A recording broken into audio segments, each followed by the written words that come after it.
fue, digamos, una cuestión que nos templó, ¿no? La prisión o te ablanda y te aniquila, ¿no? Digamos, o te fortalece. Yo creo de que la inmensa mayoría de los colegas que pasaron por esa experiencia salieron templados, fortalecidos, ¿no? Eso es lo que te podría decir. Esto pasó el 24 de octubre del año 1973, sí, cuando el SUTEP apenas tenía un año de vida. A usted lo detienen en su centro educativo Rosa Merino número 2099 de la tercera cuadra en la avenida Alcázar del Rima. Esta experiencia usted la tiene aproximadamente por un año. Profesor Julio Pedro Macante, usted también estuvo en lo que se llama, o se llamaba en ese entonces, el Infierno Verde. Cuéntenos un poquito de la experiencia para las nuevas generaciones que en definitiva no conocen o no forman parte de esta historia de los dirigentes magisteriales que estuvieron pues presos en ese lugar, ¿no? Sí, bueno, esa represión fue respuesta a un paro nacional de 48 horas que decretó el SUTEP en formación todavía, y una redada nacional, no fue una redada localizada, había un criterio de selección que el gobierno militar impuso y nos llevaron exactamente el número de 91 a la colonia penal este. Ya habíamos maestros desde Tacna hasta Tumbes, ¿no? Desde Lima hasta Loreto. ¿Cuánto tiempo estuvo usted detenido? ¿También un año? Estuvimos ahí todos juntos. Bueno, ahí hubo la gente salió por partes. El primer grupo que salió fueron los que habían sido elegidos meses antes como delegados para el Sistema Nacional de Cooperativas de entonces, que era la COSECOSTEP, ¿no? Ahí salieron ocho dirigentes que habían sido recientemente elegidos como delegados para que no los acusaran de que una cosa que formaban a la vez lo desmontaban, una cosa en la búsqueda de separar también a los demás.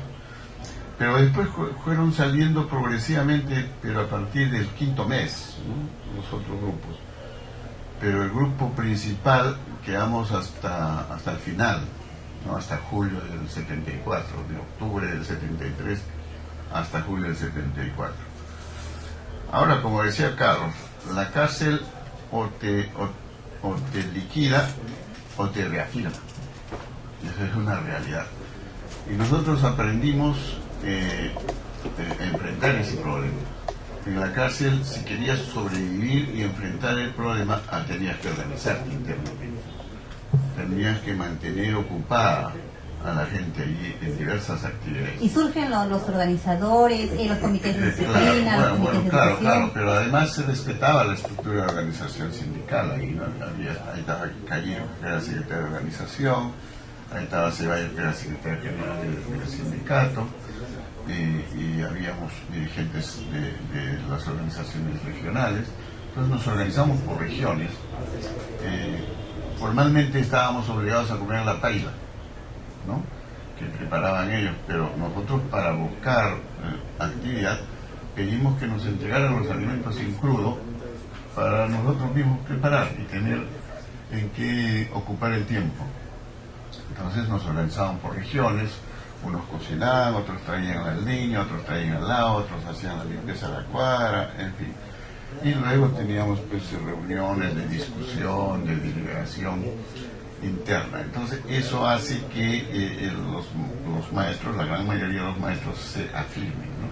Porque con una prisión no solo es el encierro, es toda una campaña psicológica de ablandamiento, porque lo que buscan es que tú salgas, si es posible no salgas nunca, o salgas al cementerio o enfermo, ¿no? Si no enfrentas el problema de manera organizada. En ese sentido no tuvimos problemas, nosotros ya teníamos experiencia, porque toda la década del 70 ha sido una década de persecución, de represión.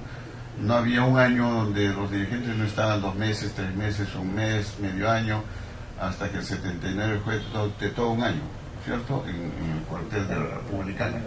Entonces, esa fue la vida. Por eso para mí la década del 70 fue la época heroica del sindicato, la época realmente más dura y más difícil, dura de afirmación, porque en esa época pues los dirigentes sindicales no tenían licencia, no teníamos un local estable, ¿no es cierto?, el ser miembro del SUTE era un delito que era sancionado con destitución, subrogación o traslado disciplinario a lugares apartados.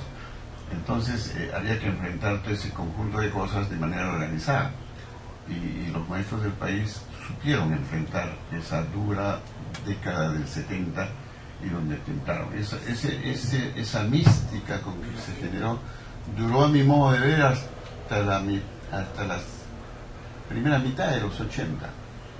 Después de a partir de la segunda mitad de los 80 eso fue cambiando. Claro, pero se logra todo en base a la unidad, en base a la solidaridad, exacto, en base a los principios. Exacto, eso fue lo fundamental, eso fue lo esencial. Una pregunta a ustedes dos, tanto al profesor Carlos Gallardo como a usted. Y aún así, profesores, ¿han continuado todavía en política con toda esa experiencia de vida? Claro. Mira, ahora que hablas de unidad, quizás vale la pena contar brevemente, porque tomaría mucho tiempo, la organización en sí del SUTEP, ¿no? El SUTEP en el Congreso del Cusco dio un salto cualitativo importante en relación a toda la historia anterior de cómo conformar los comités ejecutivos. Antes, pues, los comités ejecutivos se hacían las alianzas, los acuerdos, las componendas en cantina, generalmente fuera del Congreso. No eran los delegados los que decidían el destino de sus sindicatos, sino eran las corrientes de opinión al interior del sindicato. Y luego las imponían. De ahí que teníamos dirigentes que ni siquiera eran respaldados por su propia base en algunos casos, ¿no? Bien, para el Congreso de Cusco eso fue cambiado radicalmente. El Congreso de Cusco no eligió el Comité Ejecutivo Nacional tradicionalmente, sino simplemente designó los cargos a ocupar entre los dirigentes previamente seleccionados desde la base. Entonces habían 2 representantes por cada región, 9 regiones, 18 dirigentes. Y el Congreso, entre los 18 dirigentes que ya tú conocías desde el primer día del Congreso, va a decir quién es secretario general, quién defensa, quién organización. ¿No es cierto? Y eso te daba varias ventajas. Primero, era una real práctica del criterio del Frente Único Sindical, porque ahí estuvieron representadas todas las tendencias. Habían apristas, habían gente de izquierda, habían gente independiente, gente cristiana. Y estaban representados ahí de acuerdo al nivel de influencia que tenían en cada región. Era un comité ejecutivo unitario, representativo y democrático. Lamentablemente eso no fue mejorado, no fue perfeccionado, y de alguna manera hemos vuelto a los sistemas tradicionales que en algún momento nosotros los repudiábamos, y a veces ahora formalmente, teóricamente los repudiamos, pero en la práctica hacemos otra cosa. Pero de pronto ahí funciona también un poco el criterio de la crítica y la autocrítica. 4:30 minutos, la hora oficial en todo el país, breve pausa y luego retornamos con más aquí en Propuesta.